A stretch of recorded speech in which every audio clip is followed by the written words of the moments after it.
শুভ সকাল বন্ধুরা। আজকেও আবার একটা নতুন ব্লগ নিয়ে চলে এসেছি। আজকে সকালবেলা সব ঘরের কাজ টাজ করা হয়ে গেছে, আর খুব চটজলদি একটা টিফিন বানিয়ে নিচ্ছি যাতে তাড়াতাড়ি হয়ে যায়। একটু প্রেসারে আলুটা সেদ্ধ করে নিয়েছিলাম। সেই আলুটা সেদ্ধ হয়ে গেলে তারপর একটা কড়াইতে অল্প একটু তেল দিয়ে পেঁয়াজ কুচি আর একটু লঙ্কা কুচি দিয়ে নিয়েছি, আর তার মধ্যে আগে একটু গোটা জিরে ফোড়ন দিয়ে নিয়েছি। তারপর ওই সেদ্ধ আলুটা ওর মধ্যে দিয়ে নিয়ে ভালো করে তেলের মধ্যে ভেজে নিচ্ছি। আলুর মধ্যে সামান্য একটু লবণ, সামান্য একটু হলুদ, একটু সামান্য জিরে গুঁড়ো। যেহেতু আমার এখনও রোস্টেড যে জিরে ধনে গুঁড়োটা থাকে সেটা শেষ হয়ে গেছে বলে আপাতত ঘরের যে জিরে গুঁড়ো ব্যবহার করি রান্নাতে সেইটাই দিয়েছিলাম। আর তার সঙ্গে দিয়েছিলাম ম্যাগি মশলা। ম্যাগিতে যে মশলাটা থাকে আমার একটা প্যাকেট বেশি ছিল বলতে সেটা লাগেনি, সেটা ছিল বলে আমি ওই ম্যাগি মশলাটাই ওই আলুর মধ্যে দিয়ে নিয়েছিলাম যাতে টেস্টটা ভালো হয়। যেহেতু ভাজা মশলাটা ছিল না সেই কারণে ওইটাই দিয়েছি। আর তার সঙ্গে যেরকম নুন হলুদ দেওয়ার সেরকমই দিয়েছি, দিয়ে ভালো করে কড়াইয়ের মধ্যে নেড়ে চেড়ে নিয়েছি যাতে আলুটা ভালো করে ভাজা হয়। আলুটা ততক্ষণ অবধি ভাজতে হবে যতক্ষণ না আলুটা কড়াইয়ের থেকে ছেড়ে ছেড়ে যাচ্ছে। তারপর সেই আলুটা একটা পাত্রের মধ্যে মানে আমি থালার মধ্যে রেখে ঠান্ডা করতে রেখে দিয়েছিলাম।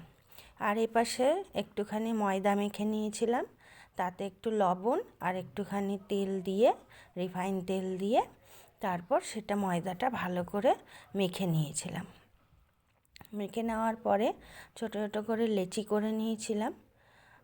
লেচির মধ্যে এবারে আলুর পুরটা দেব। ততক্ষণ সেই আলুর পুরটা ঠান্ডা হয়ে গেছিলো। তোমরা দেখতেই পাচ্ছ আমি এখানে বেশ অনেকগুলোই হয়েছে আমার লেচি। মোটামুটি আমার আর আমার মেয়ের আজকের টিফিনটা হয়ে যাবে।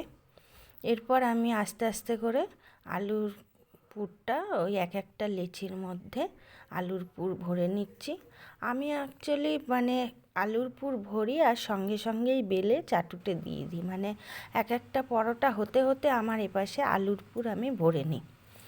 তো তোমরা দেখছো কিভাবে আমি বেলে নিচ্ছি। হ্যাঁ, তবে তাড়াহুড়ো যেহেতু করেছি তাই জন্য অনেকগুলো আলুর পুর ভরাতে একটু বেরিয়ে বেরিয়ে গেছিলো, যেহেতু একটু তাড়াহুড়ো ছিল। তো অসুবিধা সেরকম হয়নি, টেস্টটা ভালোই ছিল। আর আলুর পুর বেরিয়ে গেলেও খুব একটা বেরিয়ে যায়নি, মানে একটু দেখা দেখা যাচ্ছিল এক একটাতে, কিন্তু পুরোপুরি বেরোয়নি। তা আমরা অনেকগুলো পরপর বেলে নিলাম, নিয়ে তারপরে চাটুতে একটা একটা করে সেঁকে নিয়েছি তেল দিয়ে, অল্প অল্প তেল দিয়ে প্রত্যেকটা পরোটা আলাদা আলাদা করে আমি সেঁকে নিয়েছি। তো আমি আজকে আর আলাদা করে তরকারি করিনি, যেহেতু পরোটার মধ্যে আলুর পুর দেওয়া আছে, তো আমাদের আজকে আর আলাদা তরকারি আর লাগেনি। আর ঘরের মধ্যে যেহেতু টমেটো সস ছিল সেই দিয়েই আমাদের মোটামুটি খাওয়া হয়ে গেছে। আর একটু পেঁয়াজ আর শসা কুচি নিয়েছিলাম।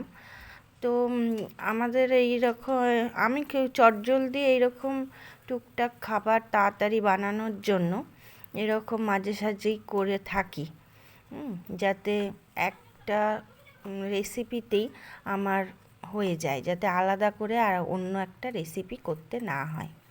এই যে তোমরা দেখতেই পাচ্ছ পরোটাটা একটা একটা করে ভেজে নিচ্ছি চাটুতে, আর এপিট ওপিট করে ভেজে তারপর সামান্য একটু তেল দিয়ে দিয়ে আবার ভালো করে ওটাকে ভেজে ভেজে নিচ্ছি। তো তোমাদের এটা কীরকম লাগলো রেসিপিটা, বা তোমরা যদি চাও বাড়িতে এরকম তাড়াহুড়ো করে যদি কিছু একটা বানানোর হয়, তোমরা এইরকম খুব সহজেই আলুর পরোটা বানিয়ে নিতে পারবে।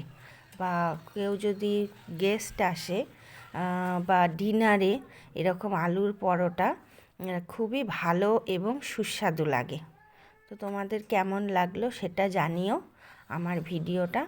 আর আশা করি তোমরা আমার পাশে থাকবে আর আমাকে লাইক অ্যান্ড সাবস্ক্রাইব করবে অ্যান্ড শেয়ার করবে। নমস্কার, টাটা।